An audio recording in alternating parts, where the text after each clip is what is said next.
This is CBN NewsWatch. Thank you so much for joining us for CBN NewsWatch on this Monday, the 1st of December, 2025. I'm Ephraim Graham. We want to begin this half hour with news from the Middle East. Israel's Prime Minister Benjamin Netanyahu on Sunday requested a presidential pardon from Israel's President Isaac Herzog.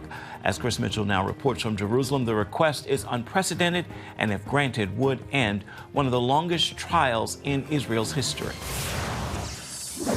The office of President Herzog called it an extraordinary request, carrying significant implications. While Netanyahu is charged with fraud, breach of trust, and accepting bribes in 3 separate cases, he's not been convicted of anything. During an address to the nation, Netanyahu did not admit guilt and explained his request.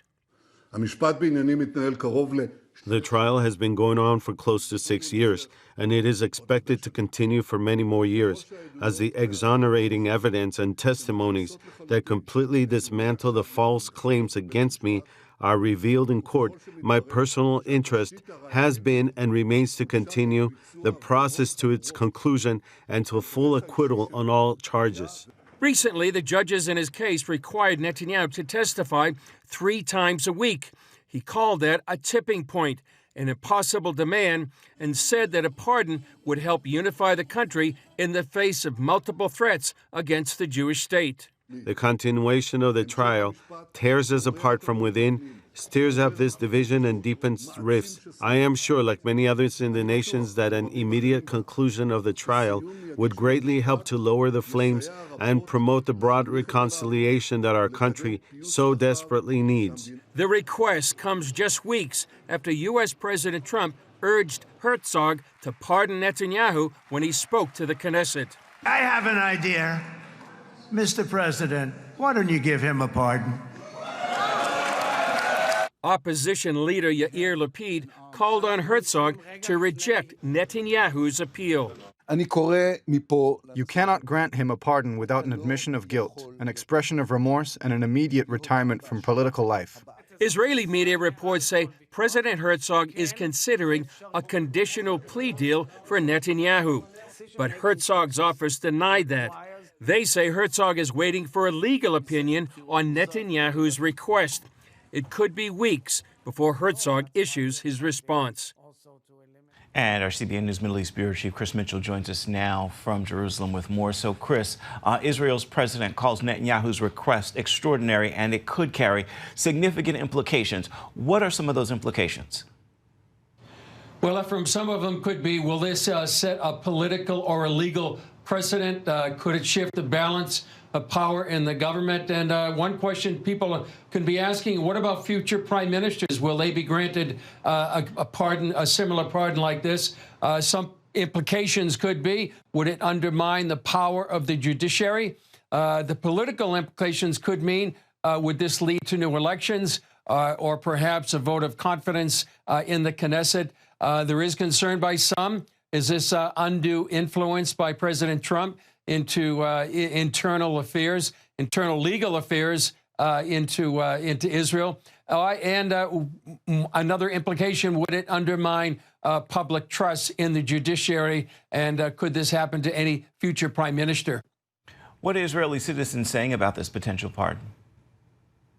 Well, some believe it's really going to be bring national unity. This has been very divisive for many years. Netanyahu said it's been going on for 6 years, and the implications even farther back than that.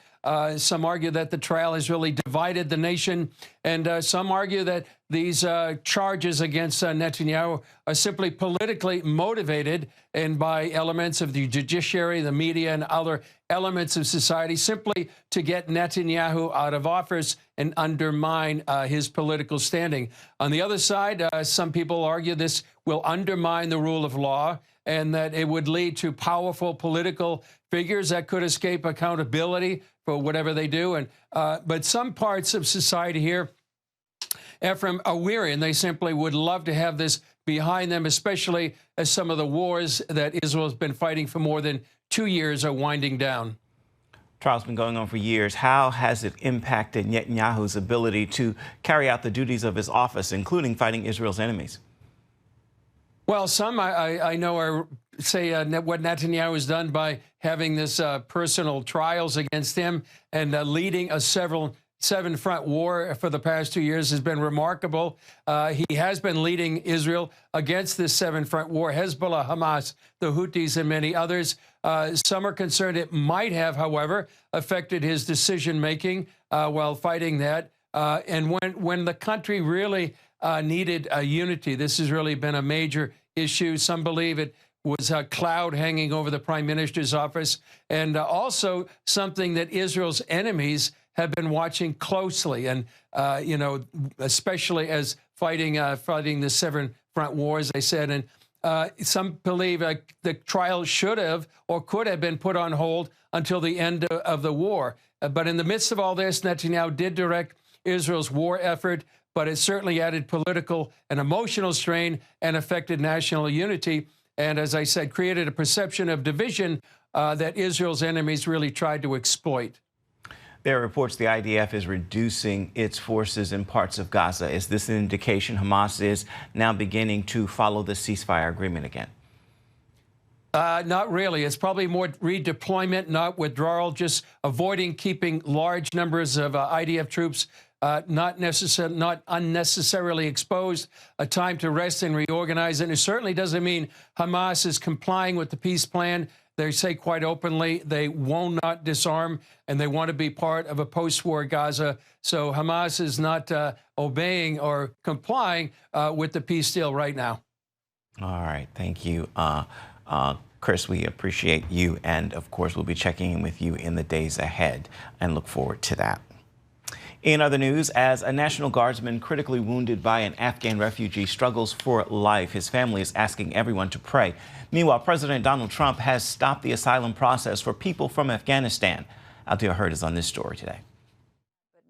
Homeland Security Secretary Kristi Noem says authorities believe the suspected gunman, 29-year-old Rahmanullah Lakhanwal, might have been radicalized after he arrived in the United States. As we continue to talk to his family and his contacts, more details will be revealed, and we'll release those when it's appropriate. But this is something that for these individuals, when they're brought into our country, it's a dangerous situation. If you don't know who they are, if they're coming from a country that's not stable and doesn't have a government that can help you vet them, that we shouldn't allow it. Lakhanwal, an Afghan national who worked with the CIA during the war in Afghanistan, will be charged with first-degree murder. He came to the U.S. after Afghanistan's government fell to the Taliban in 2021 and was granted asylum in April this year. He lived in Washington state, and authorities say he drove to D.C. to carry out the attack. Aboard Air Force One Sunday, President Trump spoke about his decision to halt all asylum decisions for people with Afghan passports. How long does your administration plan to pause asylum into the U.S.? I think a long time. Can you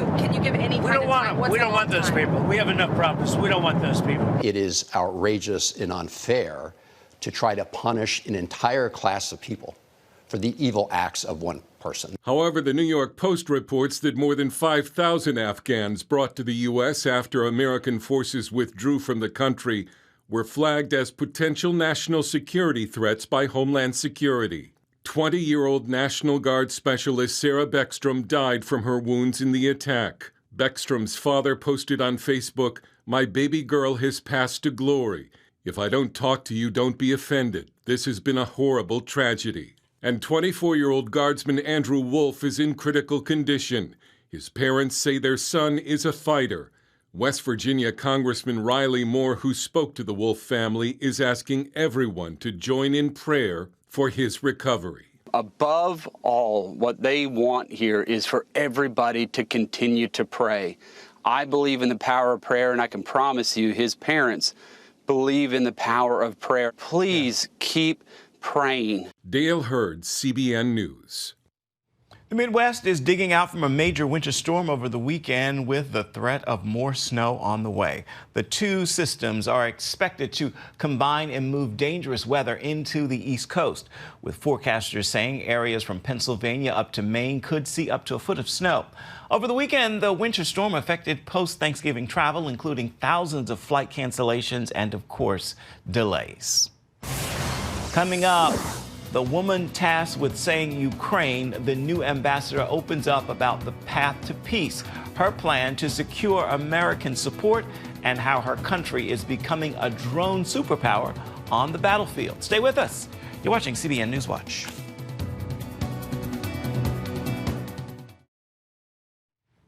Welcome back to CBN News Watch. The Trump administration says progress is being made on a peace deal between Ukraine and Russia. This comes as Ukraine's new ambassador to Washington is working on key agreements between the two countries. CBN's Caitlin Burke spoke with the ambassador about the path to peace, new high-tech weapons, and more. Ambassador Stefanishina, welcome to Washington. Has it been an adjustment coming here? Thank you so much. Very happy to welcome you here in the embassy. I think I'm really happy that I didn't have literally 1 minute to catch a breath, and it's such a busy time here in Washington. While new to this position, Ambassador Stefanishina is familiar with the work, previously leading Ukraine's efforts to deepen ties with NATO and the European Union, and also involved in negotiating the U.S.-Ukraine mineral deal. I'm really stopping to thank God that basically I was given the chance to live through one lifetime, million of lives, and some people do not experience that through the whole lifetime. Now, being the ambassador of Ukraine to U.S., I understand that I needed all these experiences to be able to perform this mission, particularly in a best possible way. A new ambassador, a very critical point in history. Can you talk about what some of your priorities are? Your president has made a personal commitment to end the war in my country, and whatever I can do here to be of service to this purpose, this is something that I have to do, and this is the priority task, making sure that whatever I'm doing in this position is reducing the capability of the aggressor to destroy our cities and kill our people. The Trump administration is now pushing for Ukraine to agree to a 28-point peace plan. While Kyiv and Washington are still negotiating the details, Ambassador Stefanishina says Ukraine supports the president's efforts towards peace. Whatever could be done to back up his efforts should be done, but also we understand that justice, fairness is the bottom line for any decision. Despite talks of negotiations, the reality of war continues to rapidly evolve. On the battlefield, Ukraine is a drone superpower, developing new technology that both the U.S. and NATO are following closely. We had to survive with any means we could, and first drone were the eyes of soldiers, then they become the arms of soldiers, and now they're all become the soldiers themselves. Stefanishina warns strong partnerships with the U.S. and other Western allies are essential because the same technologies helping defend Ukraine are being studied and quickly copied by its enemies. These technologies are available not for us who develop them, but also for those against whom these are developed, So by the end of the day, the future will be decided by those who will be able to build on those technologies. Beyond defense, what other opportunities are there specifically for Ukrainian and U.S. partnerships? The best way of shaping it has already happened is the mineral deal, right? But this mineral deal provides for establishment of the fund, which covers also energy cooperation, infrastructure cooperation, and all the recovery needs. What do you see as some of the greatest challenges that you'll have to do your job here in the U.S.? The biggest challenge, I think, is the impatience to action. On one side, I understand that there's you cannot just do everything at once, but on the other side, the sense of urgency. You feel every second knowing that there's what is happening on a battlefield, what is happening with your friends and with your family, that they're sitting without water and electricity, and you just not have a minute of silence, without taking an action. And of course, the urgency of actions is obvious, Even amid the constant pressure, the ambassador says she's still focused on what comes next for Ukraine and on the long-term security her country will need to finally leave the fight behind them. I hope that there will be a ceasefire. And as a former chief negotiator for Ukraine's accession to EU, there will be a decision for Ukraine joining the European Union. And this is also, all of these are security guarantees, understand me correct. And I think there's like nothing more important than enabling my country to develop, not looking back on the wartime. Caitlin Burke, CBN News, Washington. Still ahead, he heard sirens in the mornings and lectures in the afternoon. We're going to meet an exchange student from Regent University who spent a year taking classes in Israel. He shares what he learned about the past and the future. Stay with us. You are watching CBN News Watch.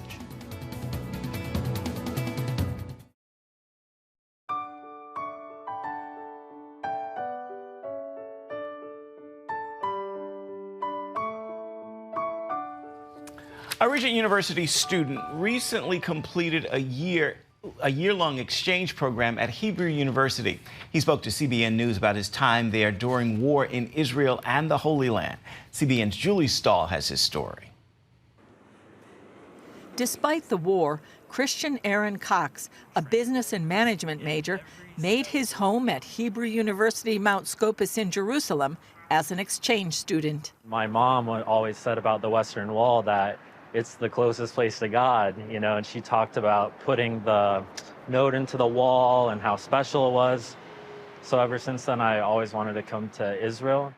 When Christian arrived, he found a different and exciting world. There's a plethora of people, which, you know, it kind of looks different on the media per se, but when you get here, you just see how beautiful a country it is. At my university, I was educated with like students from the West Bank. So I was on the right side, I had a Jewish person. On the left side, I had a Palestinian, Muslim. In front of me, there was a Christian, and it was all a melting pot inside of the university itself. For his daily schedule over the 11-month stay, he took advantage of his surroundings.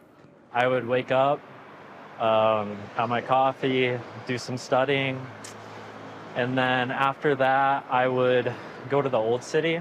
So my days consisted of either first I would go to the Church of the Holy Sepulchre and pray, and then go to the Western Wall and then the Garden of Gethsemane, or I would like do a reverse. Christian also sensed the sadness and pain brought on by the war. You do see the hostage posters everywhere, you know, little kids all the way to old. It's like the first person I met was on the light rail. I met a woman whose son was held captive, an American Israeli, and like you could really hear the pain in the voice per se. He also found how Israelis deal with the regular red alert sirens and incoming rockets quite surprising. And that was very surprising because, you know, when you see on the news, you see war and you think, oh my gosh, you're in a bomb shelter all the time. No, here, literally the next morning or right after, you go eat breakfast, all the shops are open, everything resumes. It's insane. With his name being Christian, there was no doubt about his faith, and he felt very welcome. Most of my friends here are Jewish. They're very loving to me, actually, and they thank me for being here. And Professor Abraham Silver teaches the love of Jerusalem at Hebrew University Mount Scopus, overlooking the city. And on this side of me is the Judean desert. The Judean desert, where Jesus went and spent 40 days in solitude. The Judean desert where David fled. And in fact, right over here is the path that Jesus used to walk up to the city of Jerusalem. According to Silver, this is where Titus looked down on the Jewish temple before destroying it. Hebrew University, part of it is absolutely this incredible story of being in the land of the Bible. Part of it is also a center of high tech and biotech and AI and nanotechnology. The image of Hebrew University is a pottery shard from the time of Jesus alongside a chip from nanotechnology. Students connected to Western civilization often feel the reality of Jerusalem in their heart and faith. Christian felt that in a big way. He was one of my students. He was an amazing student who got it. He got the power of being here, and that power was able to infuse his faith and make him a stronger person.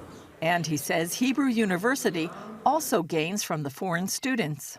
There's this incredible diverse population from America, from the Far East, from Europe, that all come together and share their values and ideas and find their own selves here as they're sharing those ideas. Christian describes living in the biblical history as beautiful. It's like Jesus walked here, the Garden of Gethsemane, before Jesus was crucified. It's like being in the Garden of Gethsemane. It says that he sweated blood because he was about to be sacrificed on the cross. It's beautiful. The people of Israel, the university, the land itself, it's so much better than I could have ever imagined. Quoting Martin Luther King Jr., Christian says his message to the people back home is Israel is a democracy and should be fought for. Julie Stahl, CBN News, Jerusalem. Your Monday Motivation is coming up next.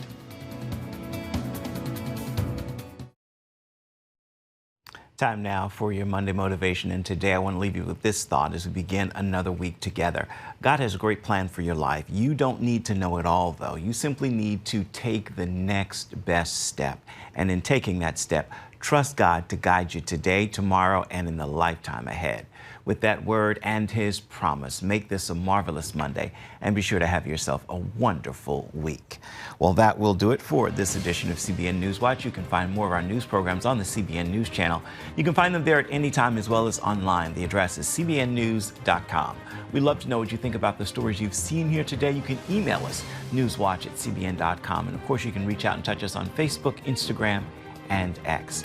We look forward to seeing you right back here, same time tomorrow. Goodbye, God bless. Thank you for watching.